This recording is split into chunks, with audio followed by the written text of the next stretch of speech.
Kamakailan lamang ay nanonood at napanood ko si Father Hans Dumarula. Siya ay mayroong humilya na nung siya daw ay nasa Lebanon, ay iba ang batian ng mga magkakaibigan, magkakasama, magkakapatid. Pag nagkasalubong sa kalsada, babati daw yung isa, "Glory be to God!" Ang sagot naman ng isa ay, "Now and forever." Ibig sabihin, purihin ng Diyos. Sa halimbawa ako nagsabi, purihin ng Diyos, Pastor Mateo. Ang sagot ni Pastor Mateo ay, ngayon at kailanman. Sabi ba? Gandang batian po. Yung relasyon ng tao sa Diyos, Diyos sa tao, nararamdaman mo eh. Pag ako binati yung "Glory be to God, now and forever." Kay Lord lang by forever. Ano? Lalo na pag nababalong tulad ko. Tayo kayo manalangin. Pinupuri ka po namin at pinapasalamatan sa inyong nakilang layunin sa amin at ito ay magsabi ng kaligtasan.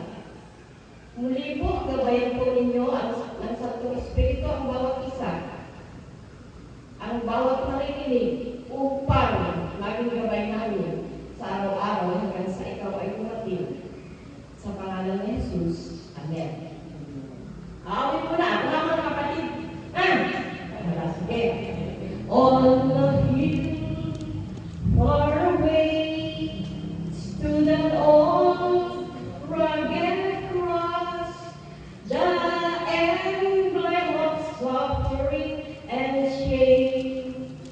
Opo mga kapatid, sa burol ay nainay kayong luwag krus, tanda ng hirap at pagsako. At the age of 17, matapos kong umattend ng camping sa Taridem, Pastor, mayroon akong nabasa sa ating daily bread na ganito. Natatandaan po natin kung saan nagkasala si Eva at si Adam na dahilan ng pagkabagsak. Kung pumitas siya ng puno, doon sa puno na maganda ang bunga, masarap ang puno, kaya nagkaroon ng fourth man. Dito nagsimula ang kasalanan sa puno ito. At sabi ng writer sa Daily Bread, ay baka ito din daw yung punong kinuhaan na ginawang krus na pinagpakuan kay Jesus. So kung ibig sabihin, yung punong pinagkunan ng bunga, na nagbunga ng fourth man, ng kasalanan, ayun din ang puno ng magiging kaligtasan. Doon tayo tinubos. Yung po ay sa writer, yung writer ng Daily Bread. Ito kayang punong kahoy na ito ay kung saan pinitas at kinain ni Eva at Adan ang lumang puno, pinakong si Jesus. At masirap isipin o alalahanin kung saan nangyari ang kasalanan, ay ito rin punong ito, ipinako si Cruz sa krus at naging sanhi ng pagkatubos ng sala na naging sanhi ng kaligtasan. Sa unang Pedro 2:24, sa kanyang pagkamatay sa krus, pinasan niya ang bigat ng mga kasalanan upang tayo mamatay sa nasa kasalanan at mabuhay ayon sa kalooban ng Diyos. Tayo ay pinagaling na sa pamamagitan ng kanyang mga sugat. Amen. Ang pagdulay-dulayan po natin sa hapon ito ay karugtungan ng unang wika. Nakaugnay dito. Hindi ko na po babanggitin kung ano mga nangyari. Ang sabi po na ikalawang wika, ito na po tayo ha. Sinasabi ko sa iyo, ngayon din isasama kita sa paraiso. Beautiful words, wonderful words of life. Beautiful words, wonderful words of life. Okay? Ang WS question Lawrence Mangla Army. Paborito ito ng mga elementary pupils o kahit sa high school na kayang-kaya nilang sagutin. Nais ko pong talakayin itong ikalawang wika, ginagamit ang WH question at may bonus pang how. Papaano? Doon lang po iikot, madali lang po ito. Ito po ay nagpapasalamat ako, hindi siya pare, kundi isang brother, isang member ng Catholic. Nalimutan ko lang ang pangalan, na itong WH question ito, ginamit niya sa ikalawang wika, na minamana ko naman ito, hinihirap ko. Hindi naman po ako, ay ako talagang manghihiram. Ang WH question po ay famous sa mga marites. Magsabi ka lang ng, ay ano daw, sino, kailan nangyari. Yan. Pagdating naman po sa question na how, dito papasok ang art of questioning para marating ng bata ang generalization o ang pagkakatuto. Now, una po natin gamitin ang what. Ibig sabihin, ano? Ano ang mensahe ni Jesus? Isa lang po ang mensahe. Ang mensahe na kaligtasan. Hindi na ako nakagawa ng pagkakas. Masakit ng kamay ko, nagla pa ako ng madami. Ikalawa, sino? Who? Ibig sabihin ng who ay sino? Sino ang pinatulong ko lang ng kaligtasan? Namamahon ako. Sabi ng bata. Una, ang kriminal na nasa kanyang kanan na humiling na alalahanin siya pagdating niya Jesus sa kanyang kaharian. Pero, ito yung minamana ko kay Father Dave Concepcion. Mahilig akong nakinig sa mga father, mga brother. Doon ako natuto. Pero ang sabi daw ko ay, siyasatin natin ang mga sarili, hindi lang ang kriminal. Ang makasalanan, kasama po tayo doon. Sabi po sa Roma 3:23, sapagkat ang lahat ay nagkasala at walang sinumang nakaabot sa kalwalhatian ng Diyos. Tama po ba, Pastor? Okay, thank you. Ganun din sa Roma 12, ayon sa nasusulat, walang matuwid, wala kahit isa. Refer nito o yun. Kaya mo natin masyado sa tingin yung kriminal na isasama sa when? Ibig sabihin kailan? Kailan isasama ang kriminal na humiling kay Jesus na alalahanin siya pagdating ni Jesus sa kanyang kaharian? May timetable ba? Not tomorrow, not next week, or next year. But Jesus said, today you will be with me in paradise. Napakasarap, nakakaingit.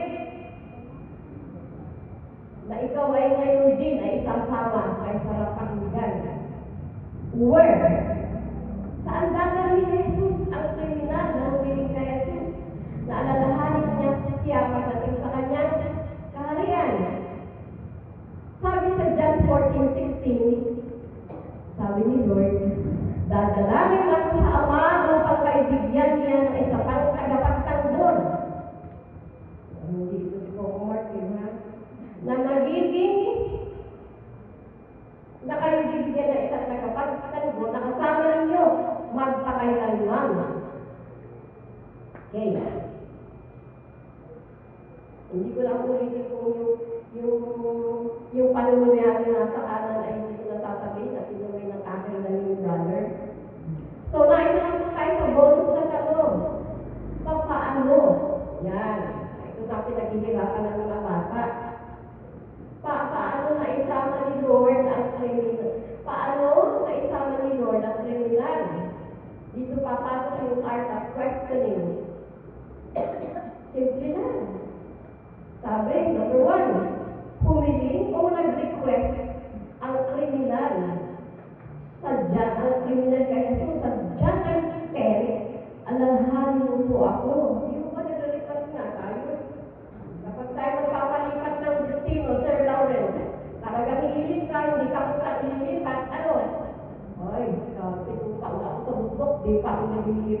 may kasama sa mga ako. Okay, alalahanin mo po ako pag nag-aalala ka na. Mag-request ka. Ikalawa, kinilala niya si Jesus na si Jesus ay hindi nagkasala. Ano bang kasalanan ay? Sa 2 Corinthians 5:21, sabi po, ngunit dahil sa atin siya itinuring na makasalanan, upang sa pamamagitan niya ay maging matuwid tayo sa harap ng Diyos. Ikatlo, kinilala halimbawa ng art of person. Kinilala ba ni Lord yung umihiling na siya ay isama?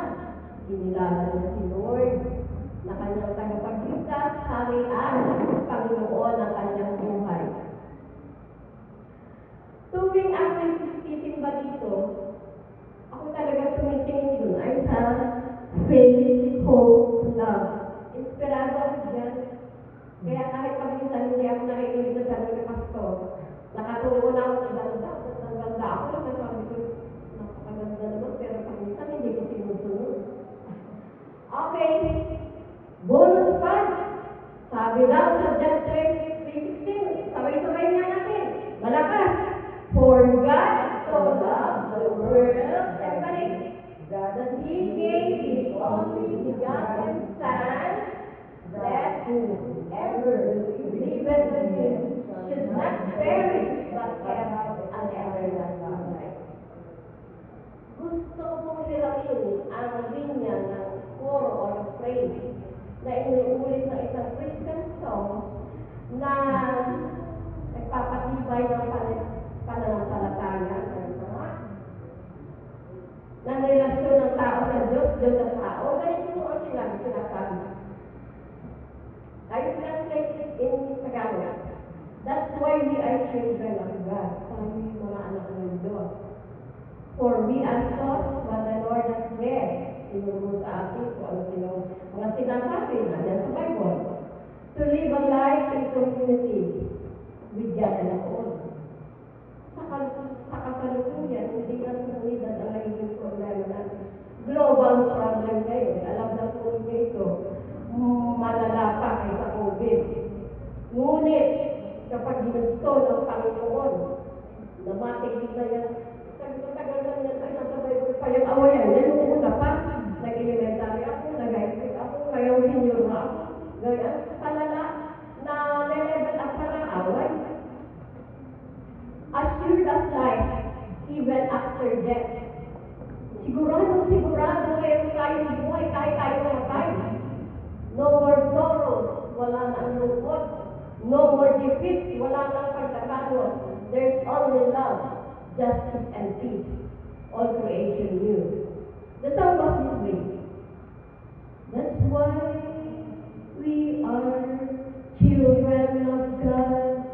For we, hindi po ako nagawa ito, for we are taught what the Lord has said, to live a life in community with God and all. Assured of life, take note, even after death, no more sorrows, no more defeat, there's only love, justice, and peace. All creation new.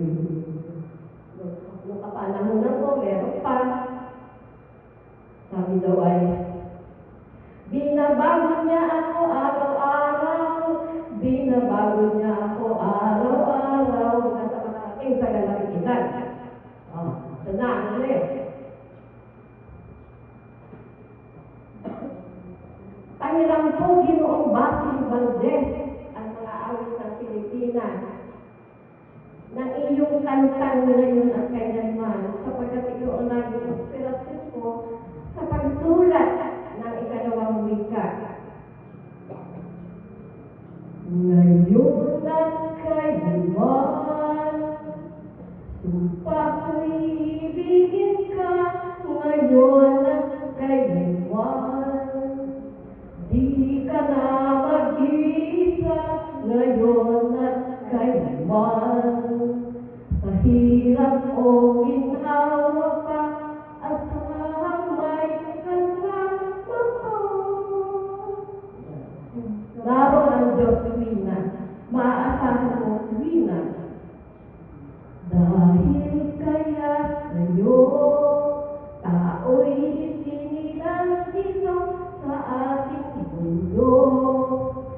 upang sa araw-araw ay makapili mo, upang ngayon at magpakailanman ikaw ay mapaglingkod ng Panginoon. Tinapos na po. Maraming salamat po sa aming pinagiging ni Ginoong Valdez. Ito nagpahi at nagdagdag lang po ito. Ito po yung inspirasyon ko habang ginagawa ko, sinusulat ito. Isang pasasalamat para mabuo ko ang mensahe sa hapon ito para sa Panginoon. Tingnan ko nga po kung tayo ay manasuhan. Glory be to God! Answer! Uli, glory be to God! Purihin